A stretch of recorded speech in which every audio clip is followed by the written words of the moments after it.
সাতপখলি নৱোদয় ক্লাবৰ 50তম বহাগী উৎসৱ। বহাগী উৎসৱৰ প্ৰাচীৰ পত্ৰিকা নৱোদয়া উন্মোচন কৰে প্ৰভাতী অসম সংবাদ গোষ্ঠীৰ পৰিচালন সঞ্চালক তথা সাপ্তাহিক কবচৰ সম্পাদক খনীন্দ্ৰ কলিতাই। সাতপখলি নৱোদয় ক্লাবৰ এইবেলি 50তম বহাগী উৎসৱ আজিৰে পৰা দুদিনীয়া বৰ্ণাঢ্য কাৰ্যসূচীৰে অনুষ্ঠিত কৰে। এই উপলক্ষে পুৱা মুখ্য তোৰণ মুকলি কৰে অজিত দাসে। তাৰ পিছতে বিহু পতাকা উত্তোলন কৰে নৱোদয় ক্লাবৰ সভাপতি হৰ কুমাৰ দাসে আৰু ক্লাবৰ পতাকা উত্তোলন কৰে নৱোদয় ক্লাবৰ কাৰ্যকৰী সভাপতি ৰুবুল প্ৰসাদ দাসে। ক্ৰমান্বয়ে স্মৃতি তৰ্পণ, শ্বহীদ তৰ্পণ, শ্ৰদ্ধাঞ্জলি অনুষ্ঠানৰ লগতে শান্তিৰ প্ৰতীক পাৰ চৰাই উৰণ কাৰ্যসূচী ৰূপায়ণ কৰা হয়। এইবেলি বহাগী উৎসৱৰ প্ৰাচীৰ পত্ৰিকা নৱোদয়া উন্মোচন কৰে প্ৰভাতী অসম সংবাদ গোষ্ঠীৰ পৰিচালন সঞ্চালক তথা সাপ্তাহিক কবচৰ সম্পাদক খনীন্দ্ৰ কলিতাই।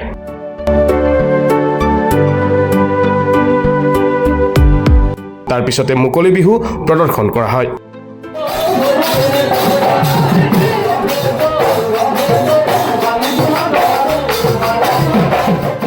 বিভিন্ন ধৰণৰ খেল ধেমালি প্ৰতিযোগিতাৰ লগতে সন্ধিয়া বাৰে বৰণীয়া সাংস্কৃতিক অনুষ্ঠান অনুষ্ঠিত কৰাৰ সমান্তৰালভাৱে দ্বিতীয় দিনাও বিভিন্ন ধৰণৰ কাৰ্যসূচী ৰূপায়ণ কৰা হ'ব বুলি উদ্যোক্তাসকলে জানিবলৈ দিয়ে।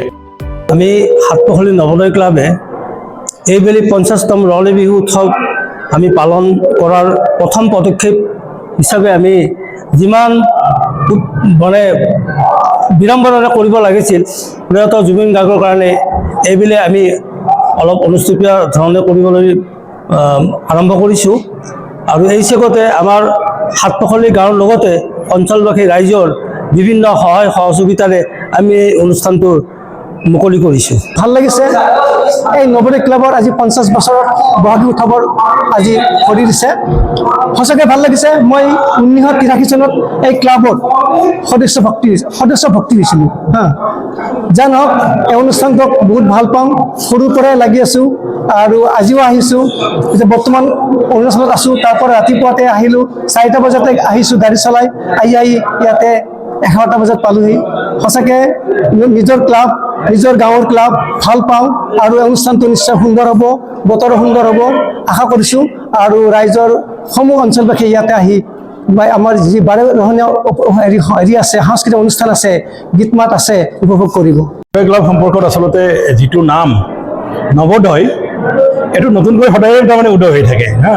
গতিকে সেই ক্ষেত্ৰত 1935 চনত এই ক্লাবটো আমাৰ জ্যেষ্ঠসকলে অৰ্থাৎ পিতৃপুৰুষসকলে বুলি ক'লেও ভুল নহয়, তেওঁলোকে তৈয়াৰ কৰি গৈ প্ৰায় আমি চেমনীয়াবিলাকে 1977 চনৰ পৰা এই যিটো উৎসৱ, এই উৎসৱটো আমি আৰম্ভ কৰোঁ আৰু আহি আজি তাৰমানে 50 বছৰ পূৰ্ণ হ'ল।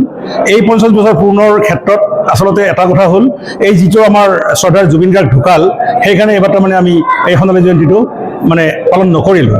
অহবাৰ 51ত আমি সোণালী জয়ন্তী মানে পাতিম বুলি ভাবি মানে কাৰ্যসূচী ইতিমধ্যে আমি যুগুতাই লৈছোঁ। আৰু এই 50তম কাৰ্যসূচীটো হ'ল আজিৰ প্ৰথম কাৰ্যসূচী আছিল মুখ্য তোৰণ মুকলি। এইটো আমাৰ এই ক্লাবৰ এজন মানে সদস্য, তেওঁ তাৰমানে তেওঁৰ দেউতাকৰ শৰণত দিছিলে আৰু তেওঁৰ নাম হ'ল অজিত দাস। আৰু এই যিটো পতাকা উত্তোলন, বিহুৰ পতাকা যিখন উত্তোলন কৰিছে আমাৰ 50তম বিহু উৎসৱৰ সভাপতি হৰ কুমাৰ দাসে। আৰু নৱোদয় ক্লাবৰ যিখন মানে পৰম্পৰাগতভাৱে উৰাই অহা যিখন মানে পতাকা, সেই পতাকাখন উৰাইছে আমাৰ কাৰ্যকৰী সভাপতি এই ৰুবুল প্ৰসাদ দাসে।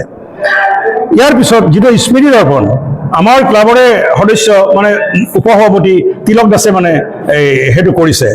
তাৰপিছত সবিন দাস ডাঙৰীয়াই তেওঁ মুখ্য উপদেষ্টা হিচাপে তেওঁক দায়িত্ব দিয়া হৈছিল মানে এই শ্বহীদ তৰ্পণ, তেওঁ ইতিমধ্যে সেইটো কৰিছে। আৰু শান্তিৰ প্ৰতীক পাৰ চৰাই উৰণৰ দায়িত্বটো এজ এ মুখ্য উপদেষ্টা মোক কামেশ্বৰ দাসক সেইটো অৰ্পণ কৰিছিলে। ঠিক তেনেধৰণে শ্ৰদ্ধাঞ্জলি অনুষ্ঠানটো দিছিল আমাৰ ৰামপ্ৰসাদ দাস, কিন্তু বাৰ্ধক্যজনিত কাৰণত তেওঁ আহিব নোৱাৰিলে আৰু সেইকাৰণে আমাৰ বন্ধু উপদেষ্টা মানে অজিত মোহন দাসে এইটো কাৰ্যসূচী ৰূপায়ণ কৰিলে। ইয়াৰ পিছত আছে আমাৰ যিটো মানে এই কাৰ্যসূচী ইতিমধ্যে আমাৰ খনীন্দ্ৰ কলিতাই যিটো কৰিলে প্ৰাচীৰ পত্ৰিকাখন, তেওঁক আমি বৰ সম্ভাষণেৰে মাতিছিলোঁ আৰু তেওঁ আমাৰ যিটো নিমন্ত্ৰণ এইটো ৰক্ষা কৰি আহি এই কাৰ্যসূচীটো চলাই দিয়াৰ কাৰণে তেখেতক আচলতে আমাৰ ক্লাবৰ তৰফৰ পৰা বিশেষ ধৰণে আমি ধন্যবাদ জনাইছোঁ।